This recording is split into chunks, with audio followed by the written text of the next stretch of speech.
Students, इस video में मैं आपको सीपीयू शेड्यूलिंग के बारे में बताऊंगी कि सीपीयू शेड्यूलिंग क्या होती है और वो उसकी हमको ज़रूरत क्यों होती है। इस पर्टिकुलर वीडियो में हम first come first serve scheduling के बारे में भी, उससे रिलेटेड न्यूमेरिकल्स को भी सॉल्व करेंगे। ठीक है, तो सीपीयू में एक्चुअली होता क्या है कि सीपीयू में प्रोसेसिंग बहुत ही फास्ट होती है।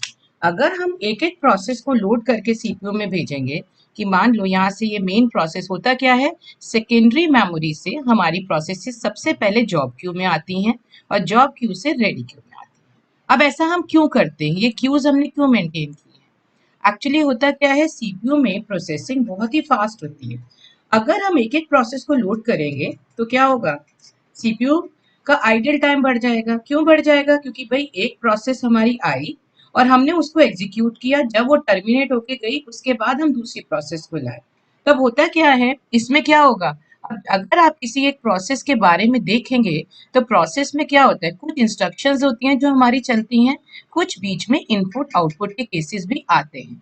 अब उतने टाइम क्या होगा, अगर आप दूसरी प्रोसेस को सीपीयू में नहीं लाओगे तो उतनी देर के लिए आपका सीपीयू जो है वो आइडल रहेगा। आइडल माने खाली रहेगा। तो इससे क्या होता है, हमारा सीपीयू आइडल टाइम बढ़ जाता है। अब हमें तो सीपीयू का मैक्सिमम यूज लेना है, तो हम क्या करते हैं, वी मेंटेन अ क्यू।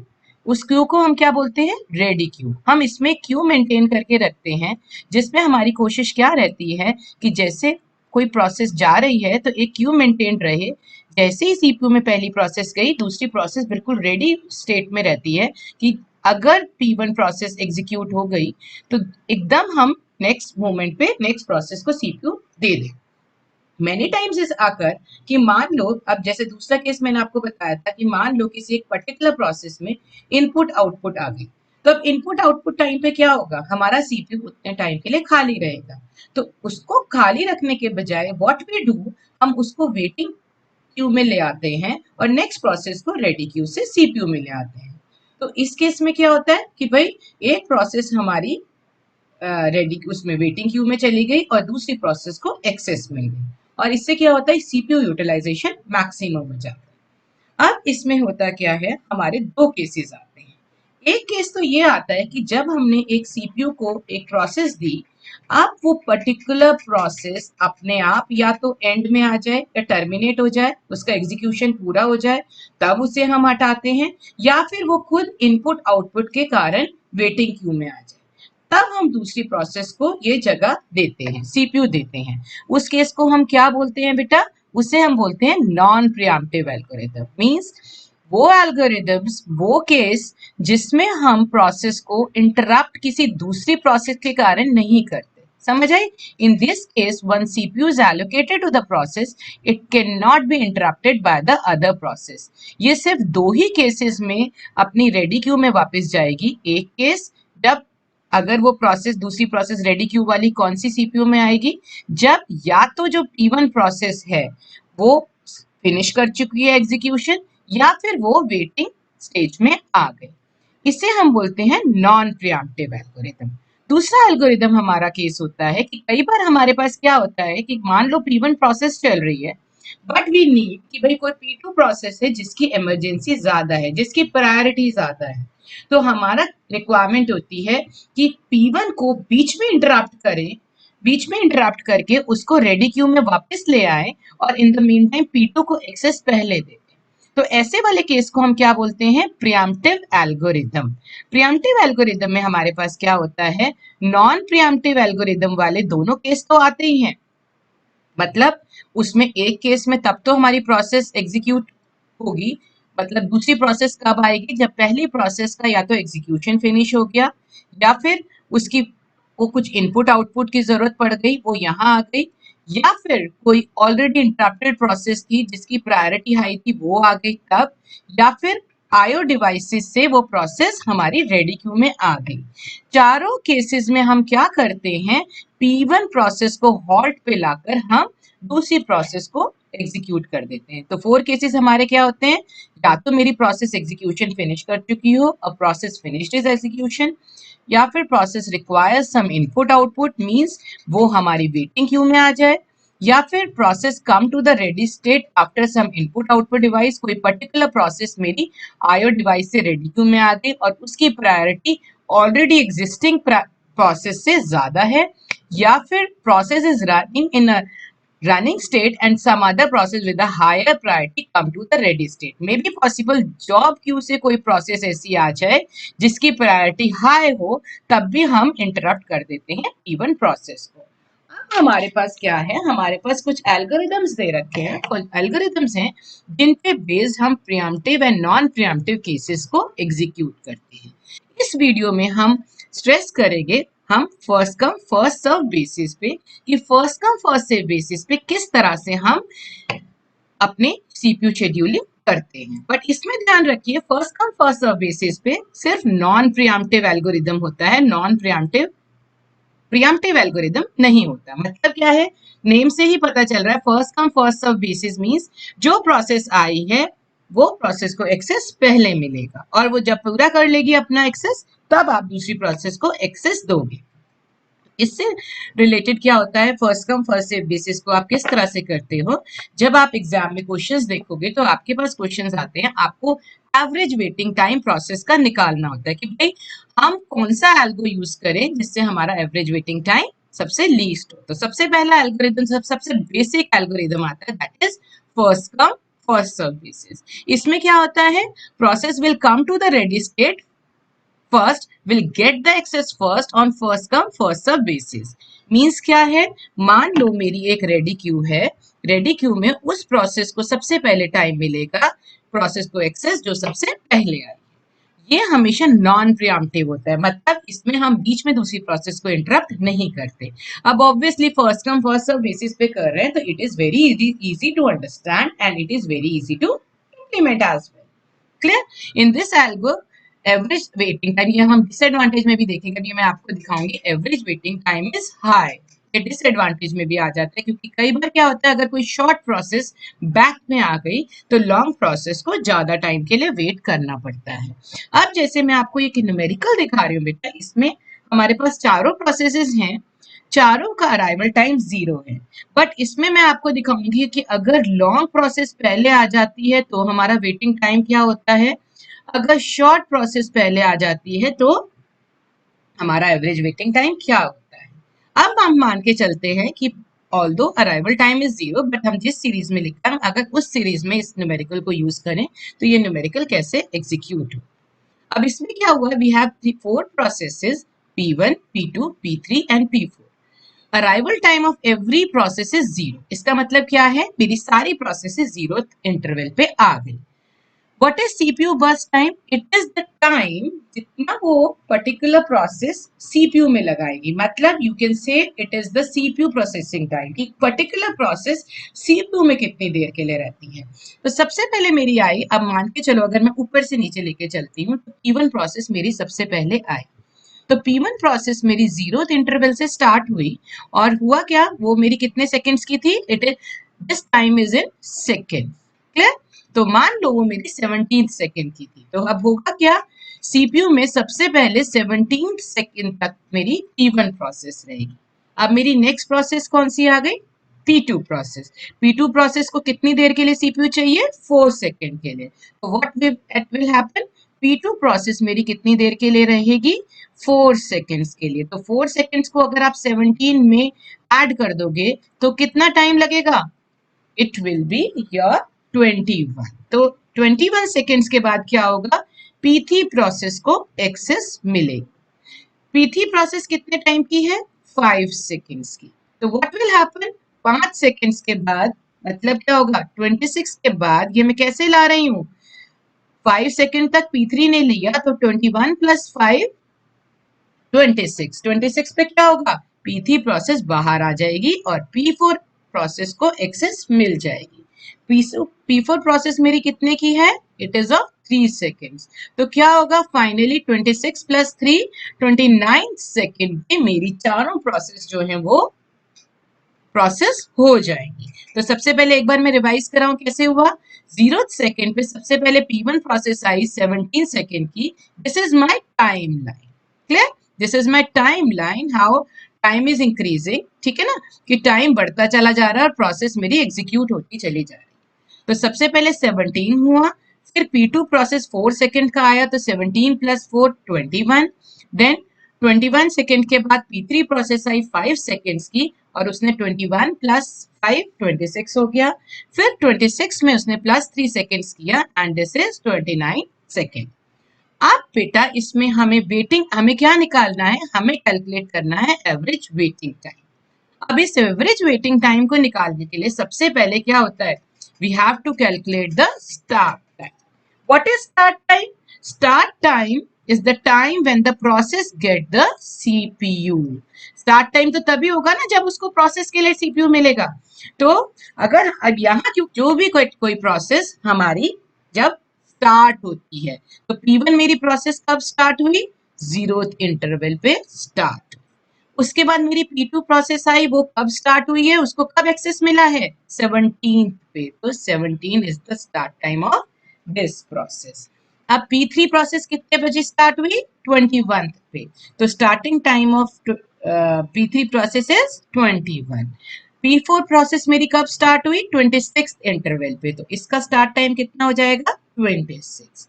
तो वेटिंग टाइम क्या होता है बेटा, अब आए कितने बजे आप और कब स्टार्ट हुए उसका subtraction is your waiting time. इस पर्टिकुलर न्यूमेरिकल में क्या होगा, waiting time will be same as starting time. क्यों? क्योंकि अराइवल टाइम सबका 0 है। तो वेटिंग टाइम का मैंने यहाँ फॉर्मूला भी लिख रखा है, it is your start time minus arrival time. तो यहाँ क्या है, ये 0th पे आई थी और 0 पे ही चल गई, तो इसका क्या हुआ, एवरेज वेटिंग टाइम 0। ये कितने पे आई, ये आई 0th पे थी लेकिन इसको 17th इंटरवल पे एक्सेस मिला, तो 17 माइनस 0 दैट इज 17। देन इसको कितने बजे मिला, ये 21 सेकंड पे स्टार्ट हुई थी, तो इसका एवरेज वेटिंग टाइम कितना हो गया, 21 सेकंड। और इसका एवरेज वेटिंग टाइम कितना हो गया, 26 माइनस 0 दैट इज 20। अब आपको कोई बोलता है इस पर्टिकुलर उसका प्रोग्राम का, मुझे इस शेड्यूल का एवरेज वेटिंग टाइम निकालो, तो कैसे निकालोगे, it will be the average of all the waiting time.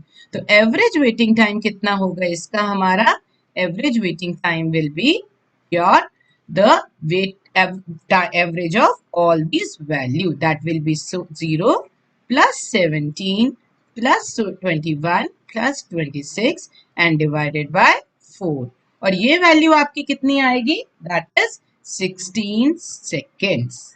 Clear? अब मैं आपको यहाँ एक चीज दिखाना चाह रही हूँ, एक डिफरेंस दिखाना चाह रही हूँ कि भाई स्वैपिंग से कैसे फर्क पड़ता है।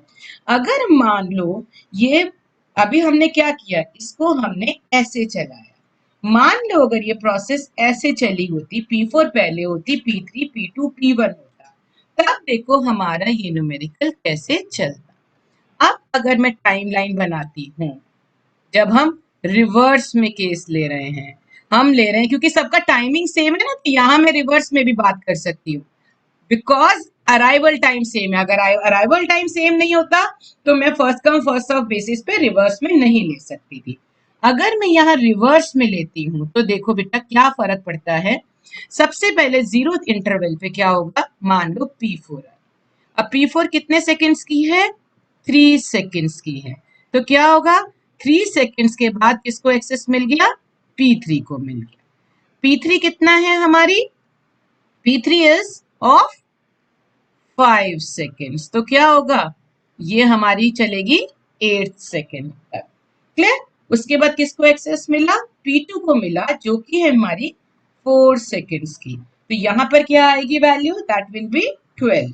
और उसके बाद मेरी P1 प्रोसेस आएगी जो सबसे बड़ी थी 17 सेकेंड्स की, तो ये कब होगी खत्म, 29 इंटरवल पे। अब देखो खत्म, ये दोनों सेम 29 पे हो रही है क्योंकि first come first serve basis पे थी, तो इंटरप्शन तो हमने किसी की करी नहीं।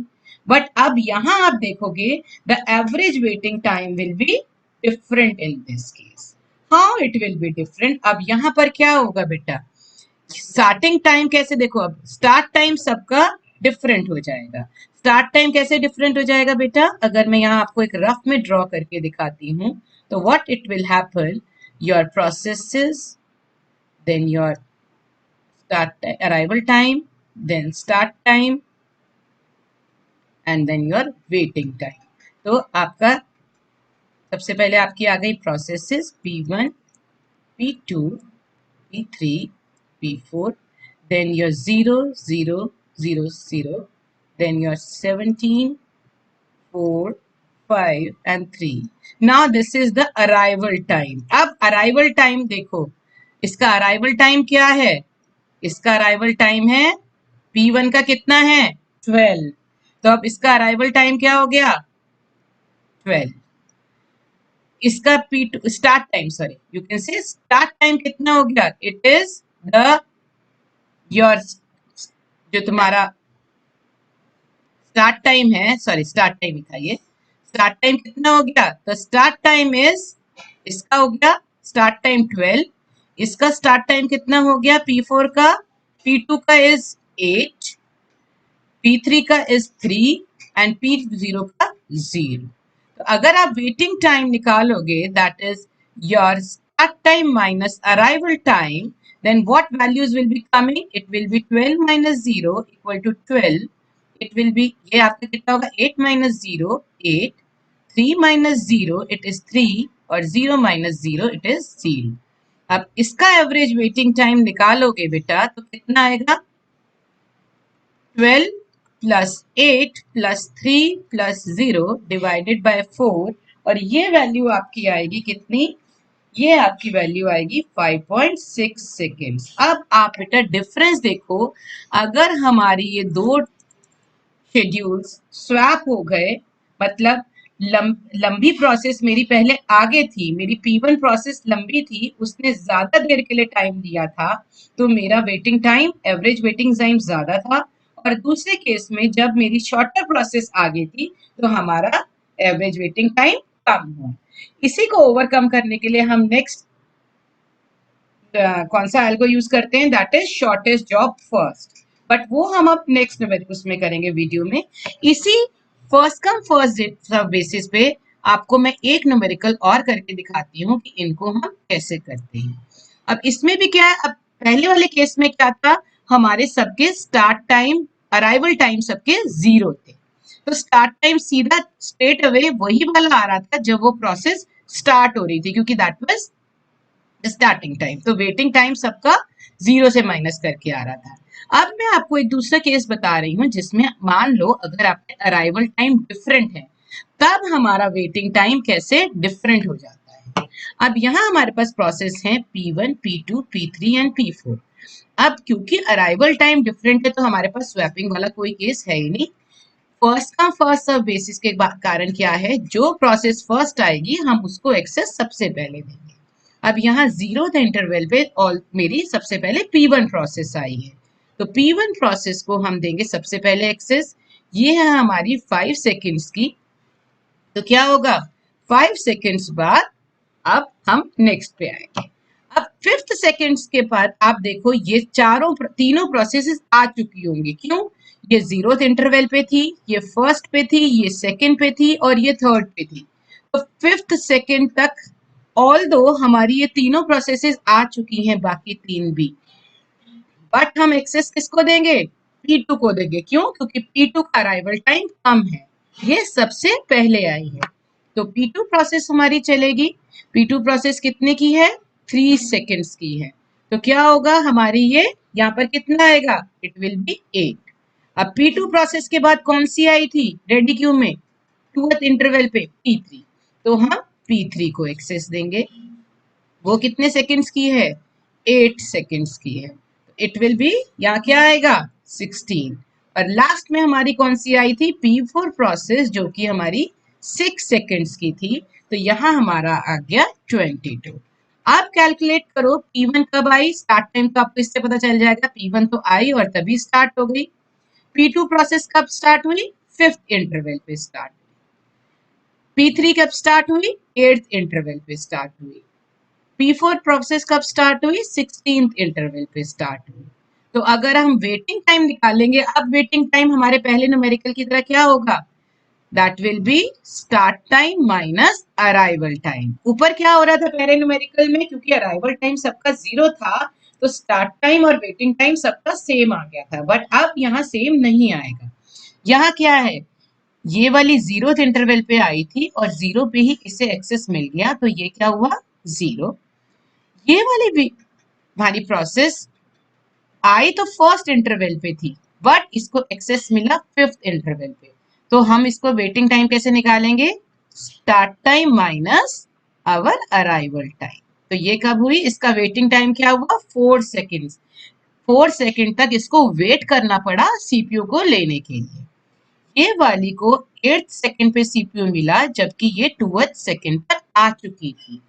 8 - 2 दैट इज 6।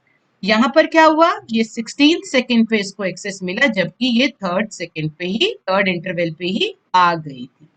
तो वेटिंग टाइम है 0, 4, 6 एंड 13। तो इसका अगर आप एवरेज वेटिंग टाइम निकालोगे तो क्या निकलेगा इसका? That will be 0 + 5 + 8 + 16 divided by 4.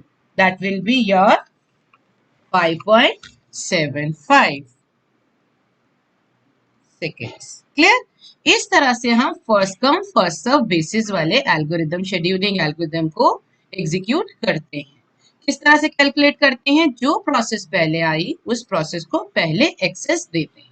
ठीक है, अब नेक्स्ट वीडियो में मैं आपको shortest job first scheduling algorithm से रिलेटेड न्यूमेरिकल्स कराऊंगी कि उसमें हम किस तरह से सीपीयू की रेडी क्यूब से सीपीयू में प्रोसेस को भेजते हैं, किस तरह से कोई एक पर्टिकुलर प्रोसेस। अब उसमें मैं आपको दोनों केसेस बताऊंगी, प्रियम्पटिव केस भी और नॉन प्रियम्पटिव केस भी। एफसीएफएस में हमेशा याद रखना बेटा, first come first serve basis हमेशा नॉन प्रियम्पटिव होती है। नॉन प्रियम्पटिव मींस इसमें हम किसी भी दूसरी प्रोसेस के लिए बीच में किसी एक प्रोसेस को इंटरप्ट नहीं करते। होप कि आपको इस वीडियो से एफसीएफएस शेड्यूलिंग के बारे में पता चला होगा, उसके न्यूमेरिकल्स करने में आपको हेल्प मिलेगी। थैंक यू बेटा।